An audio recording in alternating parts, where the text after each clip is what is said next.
নমস্কার বন্ধুরা, recipe of চয়েসে সবাইকে স্বাগত। বন্ধুরা, আজ চলে এসেছি একটু মটনের রেসিপি শেয়ার করতে। রবিবার দিন মটন খাবেন ভাবছেন, তাহলে এই রেসিপিটা একবার ট্রাই করে দেখুন। খেতে কিন্তু ভীষণই সুস্বাদু। তো আমি কিভাবে তৈরি করছি সেটাই আজকে আপনাদের সাথে শেয়ার করছি। চলুন দেখে নেওয়া যাক আজকের এই ভিডিওটিতে। আমি এখানে 500 গ্রাম মটন নিয়েছি। মটনটা ভালো করে ধুয়ে নিয়েছি। ধুয়ে এবার অল্প গরম জল দিয়ে, জলটা অল্প গরম হচ্ছে, 1 কাপ জল নিয়েছি। জলটা দিয়ে ভালো করে মটনটা সেদ্ধ করে নিলাম। 10টা সিটি দিয়েছি, দিয়ে সেদ্ধ করে নিয়েছি। অন্যদিকে কড়া বসিয়ে দিয়েছি। কড়ার মধ্যে দিয়ে দিচ্ছি 2টো তেজপাতা, একটু দারচিনি, একটু জয়িত্রী ফুল, একটু জায়ফল, লবঙ্গ, 2টো এলাচ, 4টে লবঙ্গ নিয়েছি। আর গোলমরিচ আছে 10-12টা, সাদা গোলমরিচ আছে 4টে। তো এগুলো সব একটু শুকনো খোলায় ভেজে তারপর আমি এটাকে নামিয়ে নেব। আর এখানে কিন্তু 500 গ্রাম মটনের জন্য আমি নিয়েছি পরিমাণ মতো। এখানে কিন্তু আদাটা একটু বেশি নিতে হবে, তো সেই জন্য আদাটা একটু বেশি নিয়েছি। আর রসুন নিয়েছি। আর এখানে শুকনো লঙ্কা নিয়েছি। শুকনো লঙ্কা থেকে কিন্তু দানাগুলো বের করে নিয়েছি। দানা সমেত কিন্তু আমি মশলাটা বাটবো না। তো মশলাটা ওদিকে বেটে নিলাম। আর কড়ার মধ্যে দিয়ে দিলাম 1 টেবিল চামচ ঘি। ঘিটা কিন্তু আপনারা কম বা বেশি দিতে পারেন। আর এই রান্নাটা কিন্তু ঘিটা অবশ্যই দিতে হবে। ঘি ভালোভাবে গরম হয়ে গেছে। এবার আমি এর মধ্যে দিয়ে দিচ্ছি 2টো তেজপাতা, একটু দারচিনি আর এলাচ গোলমরিচ দিয়েছি। আর এর মধ্যে কিন্তু আপনারা চাইলে আলু দিতে পারেন। আলুটা আগে ভেজে তুলে নিয়ে তারপরে কিন্তু পেঁয়াজ। এখানে 2টো বড় পেঁয়াজ ভালো করে ধুয়ে কুচিয়ে নিয়েছি। পেঁয়াজটা একটু লাল করে ভেজে নেব, তারপর আমি বেটে রাখা মশলাটা এর মধ্যে দিয়ে দেব। আর এখানে কিন্তু আমি 2টো বড় টমেটো নিয়েছি।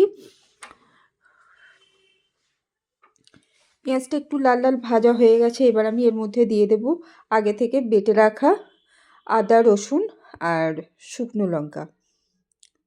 এখানে কিন্তু ঝালটা আপনার পছন্দ মতো ব্যবহার করবেন। মশলা বাটাটা দিয়ে দিলাম। এবার খুব সুন্দর করে এটাকে কষিয়ে নিতে হবে। আদা রসুনের কাঁচা গন্ধ চলে যাবে। মশলা ভাজার একটা বেশ সুন্দর একটা গন্ধ চলে আসে আদা রসুনের। তার সাথে গোলমরিচ, এলাচ, লবঙ্গ আছে, খুব সুন্দর একটা গন্ধ বেরোচ্ছে। এবার আমি এর মধ্যে দিয়ে দিলাম 2টো টমেটো। টমেটোগুলো ছোটো ছোটো করে টুকরো করে নিয়েছি।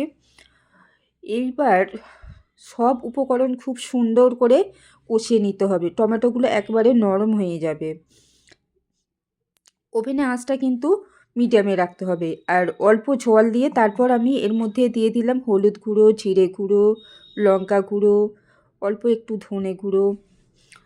এবার এই সব উপকরণগুলো দিয়েও কিন্তু খুব সুন্দর করে কষিয়ে নিতে হবে। মশলা বাটা জলটা দিয়ে দিলাম, দিয়ে এটাকে খুব সুন্দর করে কষিয়ে নেব। আর তার সাথে দিয়ে দিলাম স্বাদ মতো লবণ। খুব সুন্দর করে এটাকে কষিয়ে নেব। দেখতেই পাচ্ছেন এটা খুব সুন্দর করে কষিয়ে নিচ্ছি। খুব সুন্দর একটা মিষ্টি গন্ধ চলে আসছে, বের হয়েছে। এবার আমি এর মধ্যে দিয়ে দেবো আগে থেকে সেদ্ধ করে রাখা মটনটা। এবার ওভেনে আঁচটা বাড়িয়ে দিলাম। বাড়িয়ে দিয়ে এটাকে 10 মিনিট ভালো করে সব উপকরণের সাথে মিশিয়ে নেব। খুব সুন্দর করে এটা মিশিয়ে নেব আর ঢাকা দিয়ে দেব। মাঝে মাঝে কড়ার ঢাকা খুলে এটাকে ভালো করে নাড়িয়ে দিয়ে আবার ঢাকা দিয়ে দেবো। তো খুব সুন্দর করে এটাকে 10 মিনিট কষিয়ে নেওয়ার পর আরও 10 মিনিট ফুটিয়ে নিলাম। তারপর দেখলাম ভালোভাবে নরম হয়ে গেছে। এবার আমি এর মধ্যে দিয়ে দিলাম আগে থেকে ভেজে রাখা মশলাটা, আর দিয়ে দিলাম একটু কসুরি মেথি। আর এবার এটাকে ঢাকা দিয়ে 5 মিনিট অপেক্ষা করলাম। তারপর আমি এটাকে পরিবেশন করলাম। কেমন লাগলো আজকের মটন রেসিপি?